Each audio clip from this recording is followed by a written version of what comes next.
Rock the Block. Your host, John Block. We have a special guest in the building with us today, Mr. Ethan Berg of Agora VR. Ethan, how are you? I'm doing great, thank you. Thanks for joining us today. So Agora VR, I had a chance to experience it. It's pretty amazing. So tell everybody, tell us about Agora VR. Tell us about your vision and how it all got started. Yeah, it sounds great. We actually recently changed the name to Agora World, just to kind of more bring that into concept. But I mean, ultimately, I guess I started this during my junior year, sophomore year at TYWHO University. So I'm a recent graduate as of last May during the pandemic in 2020. And, I came to this vision because one of my really good friends graduated slightly before I did. And he moved across the country to California. I'm based in Philly. And we learned really quickly that outside of video games, FaceTime and video chat plus text and social media, there wasn't really a lot for us to bond over and to do together. So our initial vision was to build a virtual reality shopping platform where, retailers could build their own storefronts, upload 3D models of their products. You walk into a mall, you see other shoppers there at the same time as yourself. And, we quickly found out it was a novelty because Amazon has about 1 million options. Our stores had about 40. So, while it worked great and it was a really immersive concept, we came to find out that the thing that really brought people together was that fact alone, was bringing people together and having something that you can truly experience together. So since then, me and my co-founder, Sky Knight, me and him actually have pivoted slightly last August to building an immersive social platform. So overall, it's an open 3D platform, and the goal is really to transfer the lonely, flat 2D experience that we have now into a living, breathing 3D ecosystem with an emphasis on real life experiences in a digital format. Wow, that sounds really amazing. So what kind of events have you done so far and how's it going? Yeah, I mean, it's going great, honestly. We've held things from, we held Philly Tech Week's opening event a couple of weeks back in conjunction with PACT, which was a phenomenal event. We had people from the Philadelphia community come to this event from Philly, LA. We had some in Japan that showed up, which was really awesome. So, we had face-to-face real interactions with people that you normally wouldn't be able to take part in this. We've held a career fair with Diversitech Summit back in March, 250 attendees.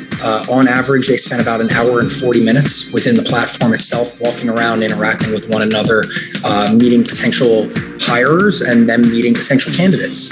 And then from there, we've done art galleries, nonprofit fundraising events. We're dabbling in retail a little bit, and we're getting into tours now and classes and education.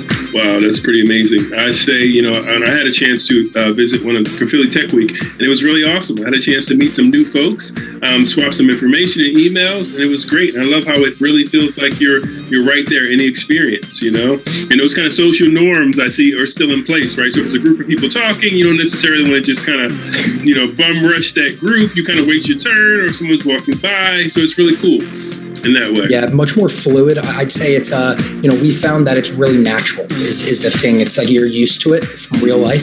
So even those that aren't technically the most technically sound, they're not the most adept at using this kind of stuff, they find out really quickly it's just like real life, and they're able to navigate and interact with people just as they would if they went to a physical location. Yeah, very cool. So let's talk about features. What kind of features are embedded in this Agora world? Oh man, there's a ton. I don't even know where to start. So I guess the main thing that we're doing is the foundation, right? So ultimately we're building that ecosystem. We had someone compare it to WordPress for 3D was the way they described it. Because as I said, we want this to be a community-led ecosystem.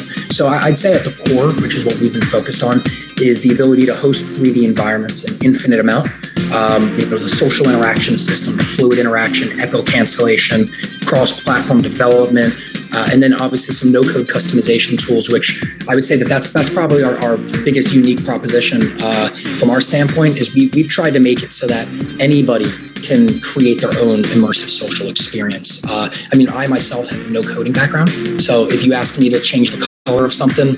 There's no way I got that. I'd figure it out, but it's not my domain. So, obviously, like I would say, as one of the lead designers on this team, and obviously along with my technical co-founder, we've curated a vision that will allow us to make it as simple as creating a Facebook profile to actually develop these spaces with simple walkthrough steps, uploading an image, uploading a product, video, typing a description, title, put a URL, and you select what slot it goes to. On that wall, I want on slot 5, I want on table 2, slot 37, and when you press save, our system will place it there for you. So you don't really have to understand how it works to begin reaping the benefits. Wow, very cool, very cool. So this concept you had in mind prior to COVID? Yeah, I guess so. I mean, we started the the shopping platform in 2019. Okay. So I guess we were a little ahead of the game. My dad used to bring home all the new technology. We were always into video games, me, him, and my brother. So he brought home the Oculus Rift, I believe, with S. Yes. It was just, it's unbelievable. I mean, the Quest is another level now. And I think it just really opened my eyes to the possibilities of what you can really create and, again, experience with other people. That's the main thing that I'd say we found is really lacking. Like, what can you really share? What memories can you make with other people online? Yeah, for sure. So what's you're definitely a visionary in what you're doing with the Agora world. So what is your vision of the future? How do you think, we are going to interact socially moving forward? It's a great question. I think in-person's here to stay. Anyone that's kind of against that, I think is a little delusional, not to put a term on or label on anybody. But, I've heard a lot of other founders that are creating virtual event and those kind of platforms that have said, I love virtual events so much better. And in reality, it's just not true. Anyone that says that, again, they're lying to themselves. So I think that the way we're looking at it is that the online experience is lacking in that it doesn't feel real. And with the technology currently available, I can't even imagine what's going to be available in the near future. But I feel as if we can kind of transform the online experience to be similar to that of in-person, but provide all the benefits of online. No geographical barriers. There's unlimited information that you can tap into at one given second. So it's a lot easier to curate that worldwide web network, I guess, that we're heading towards, the spatial web. But I do believe a hybrid space will be the main future. I can imagine 10 years from now, you go to a conference, there's an in-person experience and an online experience, and they're literally linked. In person, you're wearing AR glasses. Online, you're within the virtual metaverse. The space is identical. So you scan a 3D model of Philadelphia Convention Center, let's say. You put the booths in the same exact location, practically the same design, same exact space between all of them. So it feels real. And while they're walking through the space in person, they'd be able with the AR see those virtually walking past them in the digital format in the same geolocation. And those that are online using camera technology, crowd control, AI type stuff, they're going to get the biometrics of those in-person people to be scanned into the virtual world, so you can have that merged interaction. And I think that to me is inevitable. I don't know when it will happen, but I'm very excited for it to be the case. And I mean, I more look at it because at this point, we're a global ecosystem. We're a global community. I really don't like the geographical barrier side of things, because at the end of the day, we have people going to the moon. We're going to be sending people to Mars. So to say that we've got people in multiple worlds, yet our global community is not able to connect in a real way is just, it's upsetting, I would say. Sure. Yeah, that's really exciting. So let's talk about, end users for you, right? So what kind of end users are you looking for? Like who should go, seek out Agora World? Are you looking for the artists? You're looking for the business? You're looking for everybody? Who are you looking for? Yeah, I mean, ultimately, we want everyone to have access. That's why we're creating these no-code customization tools. Like there shouldn't be a technological expertise barrier or a money barrier. I mean, it's pretty expensive to get these things developed at this point. As you know, you're involved in all of these kind of things. So, I think the tools like you use CryptoVoxels, you use, VR chat. There's a lot of other platforms that have created an easier way to get it done, but you still need to understand how it works. So I would say for us that main end user is the person who isn't into video games, the person that really doesn't know that this is possible yet. I mean, we've had 80% of our users have told us they've never done or seen something like it before. So while it's out there, the awareness isn't quite there. The exposure isn't quite there. But ultimately, I mean, I'd say our main clients that we're going after first are universities and corporate organizations. So once again, Ethan Berg with the Core World. Appreciate you taking time to talk with us, Ethan. Hey, thank you for your time. I appreciate the opportunity. Record. Okay, so I'm going to hit record here. So we are recording. All right, welcome to Rock the Block. I'm your host, John Block. We are here with Ed Young. Ed, how you doing today, brother? I'm great today. Thank you, John Block. Happy to be here. Hey, man, we're so excited to have you here. So for all of those folks that aren't in the know, you know, tell everybody, what's your connection to this thing we call hip hop? Well, okay, I'm a Generation X, so I would argue everybody Gen X is related to hip hop.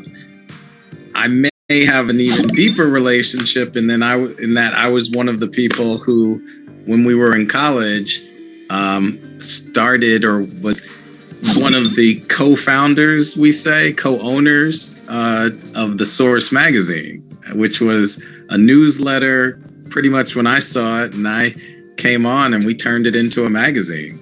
So. And that is epic. That is epic. So, I mean, what was happening at that time that gave you that vision to even see that hip hop did you know that hip hop would do what it's doing now or come to dominate the charts in the world?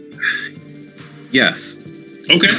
So, all right. You know, it's funny. People ask that all the time. And so we were actually undergrads at Harvard College. Well, three of us were. So the guy who had the initial vision and started a one-page newsletter was a guy named David Mays. And he made a one-page newsletter with money he had put together from selling ads on the Harvard radio show. He then did that, sold two ads into the newsletter, which imagine that you sell ads into a newsletter. But anyway, so then his roommate, Jonathan Schechter, came back to school. This was in the summer, comes back to school. Jonathan came on as the editor. So Dave's selling ads and doing distribution and everything. I was taking a year off from school. I come back from my year off. I was doing thesis research because, you know, hip hop. So I was doing a constitutional theory thesis. That's what, so you see the relationship, not at all. So anyway, so I come back to school and I had been working at a magazine, which is a long story where, you know, God has a plan for you, apparently. So I come back, they're trying to do a magazine. I know magazines. And then there was another guy who was actually at Harvard Law named James Bernard.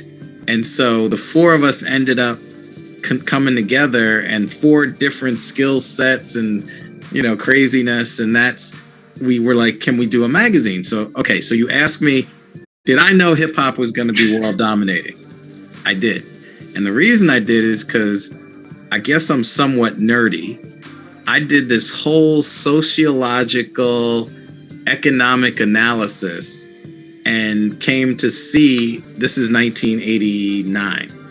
And I saw that there's an S-curve product life cycle that products follow, but music is a product. And so I do the analysis and I'm looking at this and I'm like, wait a minute, we're in the lower part of one of those S-curves. All of these music genres are fighting out for dominance. And so there was grunge, there was rap, there was all this stuff, but the only one that had been capitalized by the labels, because back then, this is 89, everybody thought rap, hip hop was disco, the same thing, because they were burning piles of disco record, remember that, all that stuff, right? So you're a little bit younger than me, but you know, so this was happening. So we're at Harvard, we're supposed to be going to what they called recruiting. We're supposed to go into investment banking or whatever. I was going to go to Harvard Law and Harvard Business School combination thing. And I'd look at this and I'm like, wait a minute, in 3 years, this thing's going to take off if it's following the same cycle as music has followed throughout the history in this country and the world. So I go to my partners and I'm like, look, there's this S-curve product life cycle, socioeconomic requires that we just, yeah. They're like, okay, what? And I said, So they're like, can we do this? I was like, yes, this is going to be the next pop music. So yeah, it was, and everybody thought we were crazy because they're like, okay, you're going to do rap music and you went and have a Harvard education. You're going to do rap. Yeah. Wow. Amazing. Absolutely amazing. So let's, so we're going to get to the part about the technology. So let's talk about, being a steward of the culture and a sense of responsibility, right? So I guess everything you're telling me, let's talk about that a little bit. Tell me about this sense of responsibility you felt, did you feel one? I don't want to make any assumptions. Did you feel some sense of responsibility to prepare or communicate or to share to the world this thing, to tell those stories, right? And to help push this thing forward? What did you feel? I think that is fundamentally what separated the Source magazine from the other magazines of the time. And that's not dissing the other magazines at all. They were fanzines. They were magazines that were in the same vein as, all the other pop music magazines or whatever. And there's a place for that. We looked at rap, hip hop as a lifestyle, as something that was going to change the world, because it was like in the 60s or with that movement, but we felt it was even deeper because this movement was pulling people together and what we call democratizing voice. That's what hip hop was about. It came out initially, the Bronx is burning and all of this stuff going on, social inequity and all of that. And the people came together to talk about that, but also to get some joy back out of life. And so it tells a story that is fundamental to the human experience. And all of that comes through and out of hip hop. So when I'm doing my thesis, that year we're doing the Source, there was a guy at Harvard Law, because I did a constitutional theory thesis, and I'm sitting there working with these famous Harvard Law School professors. And this guy, he was a black guy, and he was the president of the Harvard Law Review, and he's like, sees this undergrad in there. And I remember, people looking askance at me, like, what's this undergrad doing with our professors? And this guy's name was Barry, I thought at that time, but that was Barack Obama. And so to me, it's just these things in history that you see that are just, because I think that what we were doing with the Source was speaking directly to forces that would allow for somebody brown named Barack Hussein Obama, which, by the way, his name bugs me out more than the color of his skin, but, to be elected president of the United States. That's hip hop. Yeah, good point. Good point. That's epic. Wow. All right, man, that's epic. And so, you were there, you experienced that, you saw those early days of hip hop, that energy and that kind of thing pushing forward. Hip hop has always been progressive, right? Always kind of leading the way, always bringing that new ish, right? That new sound, that new way of thinking. And here we are today with crypto and NFTs. How do you feel, even before we talk about the technology, do you feel like things have come full circle? Do you feel like you said, do you feel like, oh, wow, this feels like that wave or graph that I saw some years ago? How do you feel about that? What kind of correlations? Man, I feel that it feels almost exactly the same. When I saw blockchain and what it made possible, because you go back, democratization of voice, that's hip hop, bringing people together, getting us back to that kind of tribal communication, and tribe, broadly understood that we associate with people that we feel kinship to. Well, hip hop is this broadening of that kinship feeling, right? So you look at that, but then blockchain, one of the things we lost from tribal relationships is the way that we like to interact economically, which is through barter. I have something, you have something, they're different things, but we know that we could exchange them, but without, when you go beyond the tribe, your normal family or tribe, you need a third party who's going to make that transaction, guarantee it or whatever. And that's how central banks and all this other stuff that divides us ultimately comes into being. But then you see blockchain, and it's that trustless intermediary. You don't need the central bank. So you can get back to a tribal relationship with a broader base of people. That blew me away when I saw blockchain. And then I saw NFTs. And NFTs get you to this point where, well, art seems to be important cross-culturally. Art seems to be something that all the cultures in the world in some way, shape, or form have a respect for and a desire for. It makes life richer. But the natural way that art was propagated was through a system of what we call patronage, where the people support that. But recently, like they're taking art out of schools, taking art out of, so hip hop represents. Okay, welcome to Rock the Block. I'm your host, John Block, and we are here for plugging into the light lamppost. Okay, welcome to Rock the Block. I'm your host, John Block, and we are here for Low Key Giants. Rock the Block. Okay, special guest House. So excited about Mr. Craig Blackmore. How are you today, sir? Creators of that art. I'm great. How are you?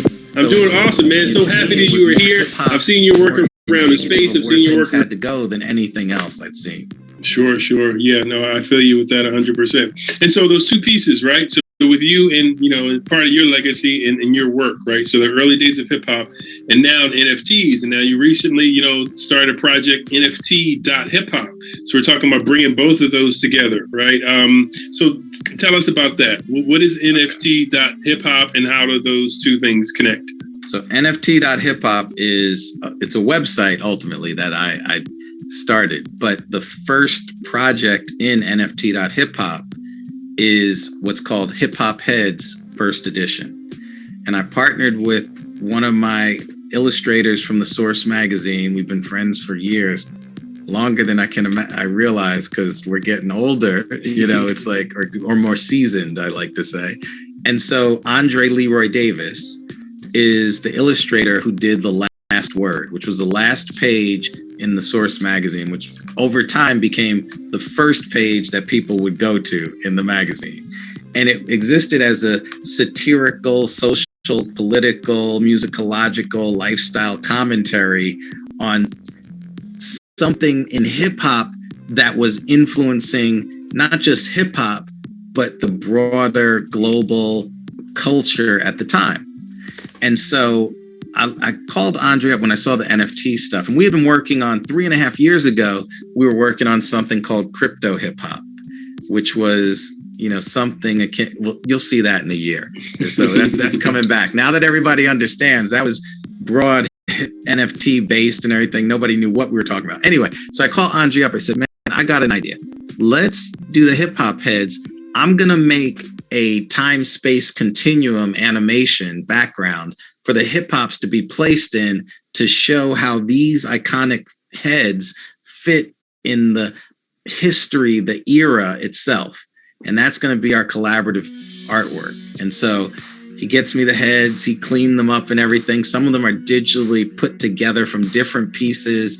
And then I made the animation to pull the numbers that are central to hip hop and its history. They create the animation that is from the sine waves, the frame rate, the particle size creation and everything. And that animation represents the time of the hip hop era, and the heads are in there. And so those are the pieces. So then I made it loop at 47.8 seconds, which is where we sit in the era of hip hop. And then they're named not by the represented hip hop artist, but there's an algorithm that generates the name that is also placing them and the illustration in the hip hop era itself. So that's where the naming convention. So it's a hip hop head dot 12.99. That's one of them, and that places that hip hop head in its place in that space-time continuum that is the hip hop era. And then and there's more, and then and then we took those. So we made each of the NFTs, there are 47 of them to represent the years. And so we gave as a gift to establish the crypto art collection for the Universal Hip Hop Museum. We gifted, Andre and I, the Universal Hip Hop Museum, the number ones. Okay. And then we wanted to show what the power of NFTs really can be, in that give you the ability to have authentication. They give you the ability to truly know what the provenance is, the ownership trail of the NFT through time.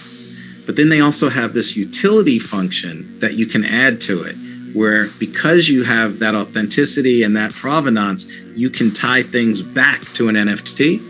And so what we said was, wait a minute, what if we show artists that these are things that can enhance the patronage experience?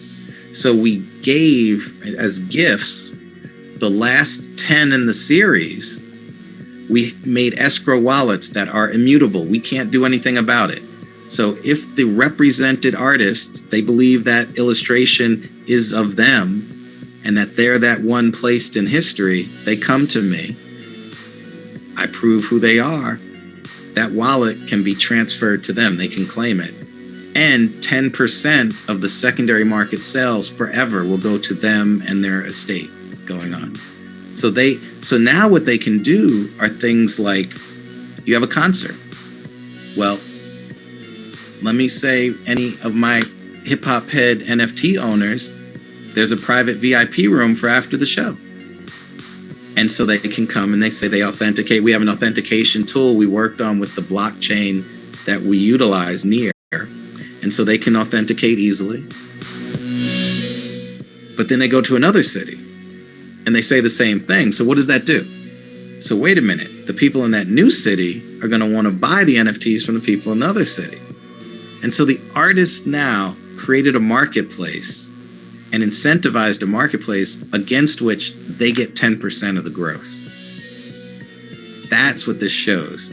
And then those 10, the more they do that, they have 10 that have provenance of being owned by them, the artist, him or herself. So the more they do that, the more they increase the value of that asset that they're holding. And so we're giving them a wealth creation tool and a marketplace creation tool that's theirs. That's self-empowerment. To us, it felt like Andre and I were like, this is what hip hop is. This is the essence of hip hop. It's about self-direction. It's about being in control. It's about having nobody able to tell you, but you do you. That's what the NFTs can give to you. Wow, that's amazing on many levels. It's so future forward. I love it. And so for the general public, right? Because this is new stuff. This is heavyweight material, right? And so for the person who's just dipping in, they're like, yo, I'm down with hip hop. I know who Run DMC is.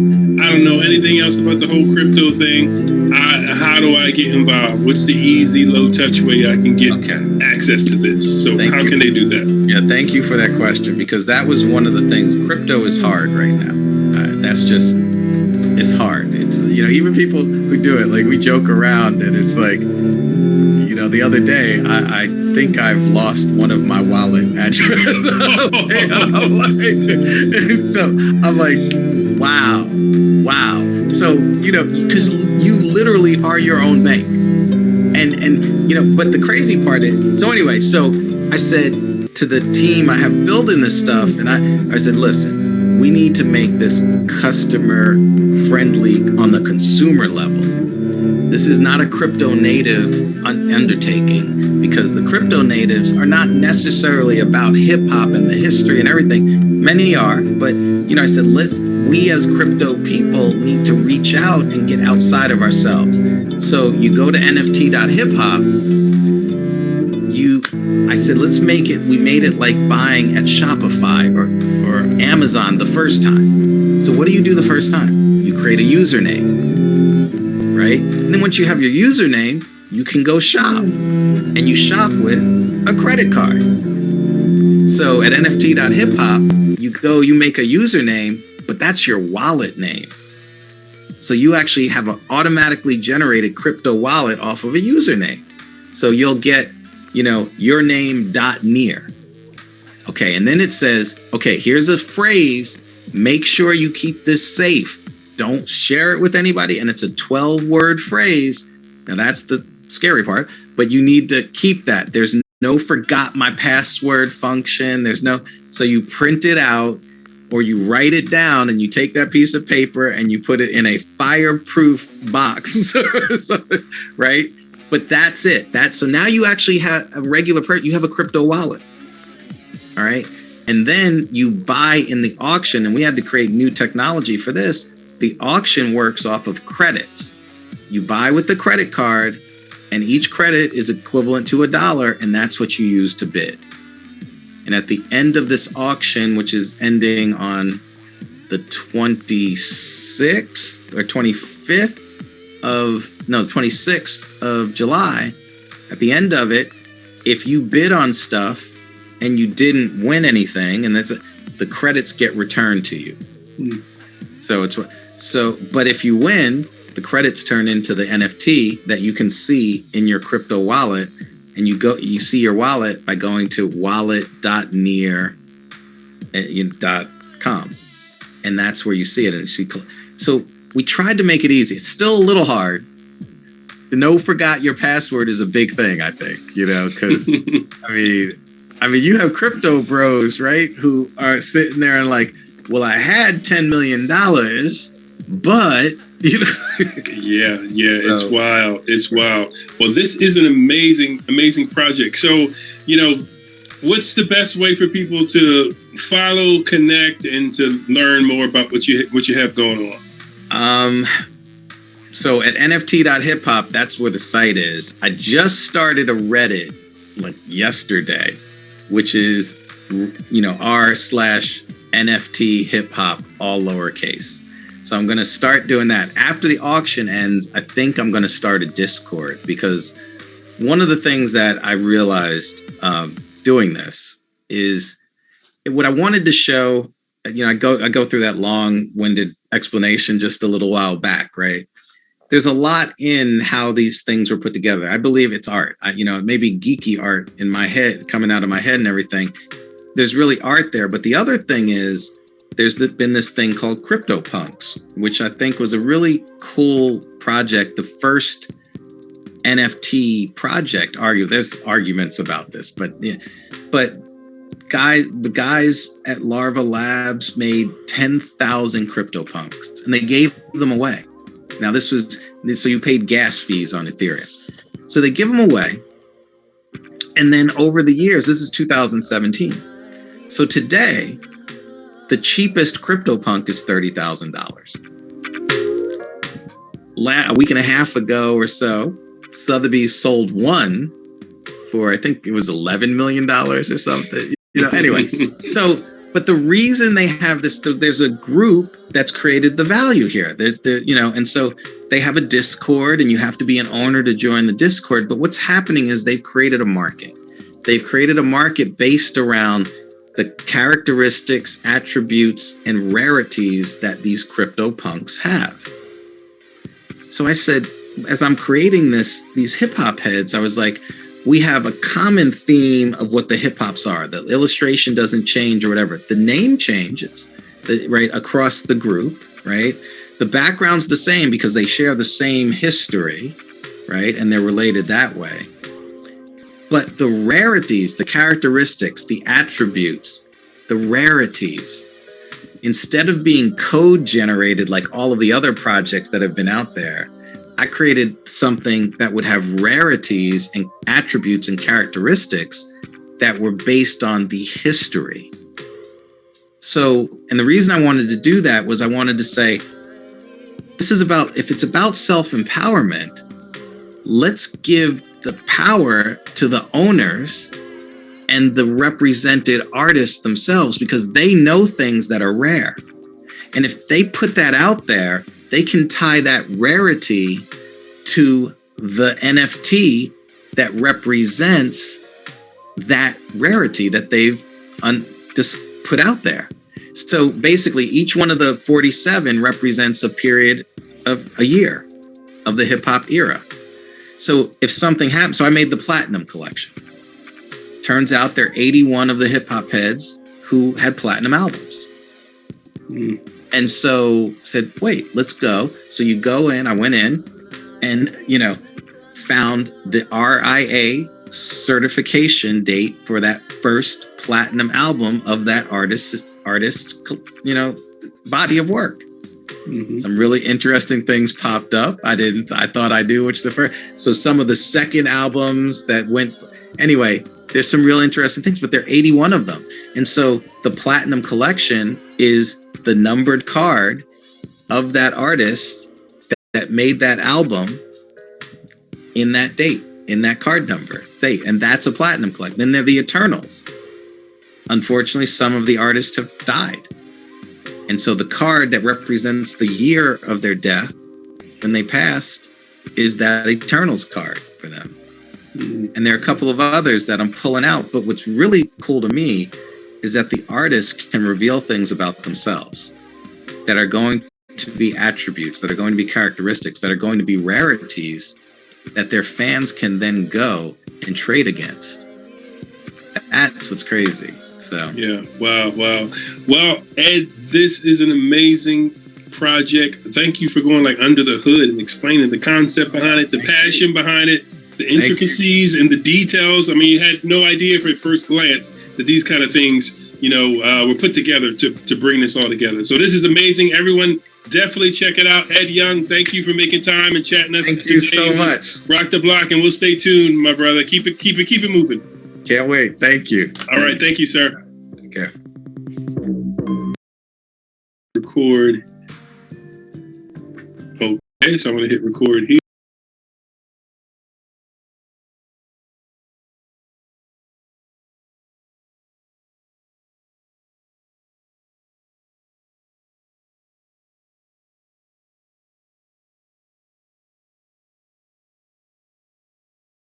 Okay, welcome to Rock the Block. I'm your host, John Block, and we are here for Low Key Giants Rock the Block. We have a special guest in the house. Super excited about Mr. Craig Blackmore. How are you today, sir? I'm great. How are you? I'm doing awesome, man. So happy that you are here. I've seen your work around the space. I've seen your work around Metaverse and crypto voxels and places like that. So it's great to actually see your face and talk with you today. I'm thinking like right off the bat, right? I've seen you do many things. I know, you built your venue. You're doing art, illustration. I see 3D. Are you doing music as well? So tell me about you being a multidisciplinary artist. What's your creative outlets? Well, it all started with like drawing comic strips. I love drawing comic strips, and I used to do that all the time when I was a kid. And in music, I used to write music lyrics in my notebooks all the time as well, next to drawing. Eventually, when I got older, like a teenager, I got into the production side of music and recording and things like that. And that's what really started all of the different creative directions. Is once I started to produce and record my own music, I wanted to film my own music videos. I wanted to direct the different projects that my music's going for, because I always wanted to score movies. So I started to learn about the production, the way to produce movies and write movies and scripts and things like that, and different camera techniques. I went to school a little bit for it. But yeah, it all started with me making the music and needing somewhere to put it without actually having to apply for record labels or find someone to give me the platform. I wanted to always create it myself. So that's really what led on to learning more and more. I'm like, okay, I need this now. I'm going to learn how to do this. I was a photographer, needed to learn how to retouch and edit and do all that. So yeah, I just filled in all the gaps with more knowledge. And now it's at a point where for bigger productions, I know how to hire people to take certain jobs because I've done them before. So yeah, I'm like, if I'm going to be an artist, I'm going to go all in, and I'm going to learn as much about creating and the creative process as I can. So that's what really started that hunger to learn new crafts and new mediums and things like that. Wow, that's amazing. So, and we know that this, NFT blockchain space allows you, like you said, to express all of those different creative aspects. And so what did creation look like for you before blockchain and NFTs and this kind of technology? Well, half of it went to creating things for fun, and the other half went to freelance work. I did a lot of freelance work for a while. I had some creative jobs, like I've worked for Live Nation before. I've worked for, I've done things for Xfinity, like for their advertisements, and it's cool, but you never really get paid what you deserve with that. So that's when I started to do freelance, and that opened me up to more job opportunities and whatnot. But for the most part, I tried to create my own art and then find places to sell it, or do like music videos, animations for music videos or things like that. And then whenever I wasn't working on a bigger project, I'd have time to do more of my like free, fun art that isn't for anything in particular. And that's where my best stuff is, obviously, because it's just my imagination, and I'm not trying to sell, a bag of chips with a crazy animation. So for the most part, yeah, it was work and then some free art, figuring out how to make the business work, a little bit of free art. And yeah, once NFTs came into the picture, my free art now had a higher demand again. I didn't have to necessarily put so much overhead payment to get the art ready to sell, because usually, you have to create it, make it perfect, print it out like 5 times to make sure the colors come right. Or if you make your own prints, you got to go through that process. Then you need the gallery space to display it, and then comes the person that purchases it. And it's just so much in between creating the piece and getting it to the person that NFTs kind of eliminated or made easier, especially when you do animations, because that's still not a typical thing, selling animations on screens or animations for people to just have for displaying purposes. So NFTs filled a lot of those gaps. And I've always been into VR, AR, and the metaverse, and seeing NFTs just solved so many gaps in my mind about monetization and digital goods or digital assets like cars and GTA that only 5 people can have, something, the same concept, but now it has a real world value. So all the money you put into your game or your virtual world is transferable to your fiat physical world, and that's just amazing. So that's what got me into it. Wow, that's awesome. So what are some of your favorite platforms for exhibiting your work, spending time in, or just sharing it with an audience? I'm kind of a rebel. So like I loved OpenSea. I still love OpenSea. OpenSea is amazing because, it's like the index of everything on Ethereum. But Super Rare is great. I'm not going to lie. I love the kind of exclusivity of it. You're not going to have your art next to someone who just threw something together in an app and trying to sell it at a ridiculous price. It's more artists who kind of understand their own value, collectors who understand what they're looking for. So I really appreciate that about Super Rare, and I don't mind putting some of my, most valued stuff there. But other than that, I really like some of the alternative marketplaces like NFT Showroom on Hive. Ghost Market on Phantasma is really cool. And even Hic et Nook or Hen on Tezos is pretty cool. It's just because, that one's really experimental, and it's really cool to see what a bare bones decentralized platform behaves like, because, a lot of the platforms we used to have been tested and they've been around for a minute. That's new, and that's really naked, and all the features of it are actually separate from the actual platform. So it's really cool to see what happens with that and what kind of art is placed there when only a few people know about it, things like that. Low key giant.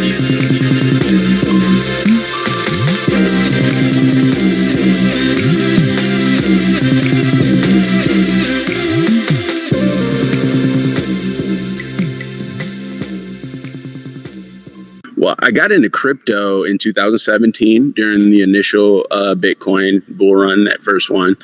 And I always held some tokens since then, but I kind of put the technology on the back burner because, it was over after the crash, and then everyone was like, all right, back to regular life now. And I was kind of the same way. But I remember during that research, I learned about different things or different ways that artists were using blockchain technology to authenticate their art via scannable stickers. And after things started to shut down in 2020, I was always prepared to go virtual, that was never a new thing. But I wanted to find a way to have an edge on it And at that time, I was looking at other investments, other cryptocurrencies to get into. Ethereum was still under $200 at the time. And I was like, well, I know Ethereum's going to do great. So I got really into Ethereum and the technology behind it. And then when I started looking at art and Ethereum, OpenSea came up. And I was like, well, this is great. It's like Instagram, except you have the potential to actually make some money off of your own work versus Facebook getting to make all the money off your own work. So I threw some pieces on OpenSea to just see what happens. And a couple collectors, we have Pharaoh from NFT.Black was one of my first collectors. Lander was one of my first collectors. And after that, they kind of brought me into the game. Some taught me the ropes, taught me like what this really was. They're like, Pharaoh was telling me like, yo, you don't know what you just stepped into. He's like, yeah, it's art and all that, but dude, no, listen. And he was telling me about what was going on in Asia, because it was huge at the time in Asia, and how he was showing me different artists who would drop like a card series that would sell out in hours. And I'm like, what? I'm like, this is a thing? And so I was all in. I was like, there's nothing else going on in the world. Everything's locked down. So I'm like, I'm going to learn about this and I'm going to get into this because it makes sense for what I'm trying to do, bigger picture. And yeah, I haven't looked back since. It's been like at some point I was even dreaming about crypto stuff. You know, it was so much to learn and such a cool new world within a world. So Well, I stumbled upon it. That's amazing. Well, you're in this now and you're doing the thing. So what tips, like if you had to simplify it, right? Maybe like what 3 tips would you give to artists who maybe they're on the outside looking in and they're seeing you, wow, Craig's getting down. He's actually selling work and he's doing his thing. What 3 tips would you give to a new artist? Research. Do your own research for sure, because now that NFTs are as popular as they are, there's a lot of bad markets and there's a lot of good markets. There's a lot of projects that literally just came up 30 minutes ago and they're going to tell you that it's been there forever and that it's, flawless, when in reality, even the old markets aren't flawless. Be careful what you meant. Don't steal people's artwork and avoid scams. Protect your email address, because most people are open with their email, but in crypto, you need new identity.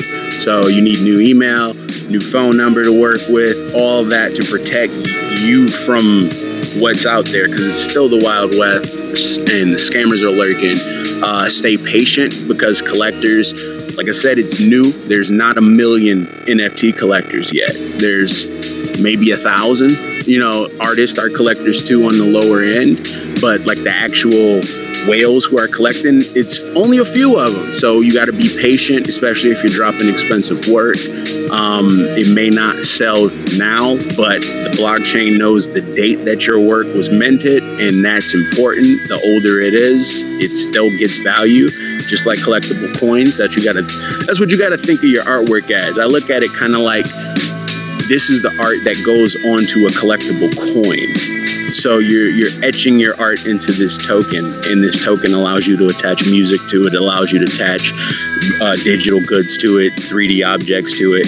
So yeah, it may take some time before the collector comes, but keep promoting yourself and yeah, keep your head up, because it can get crazy. You can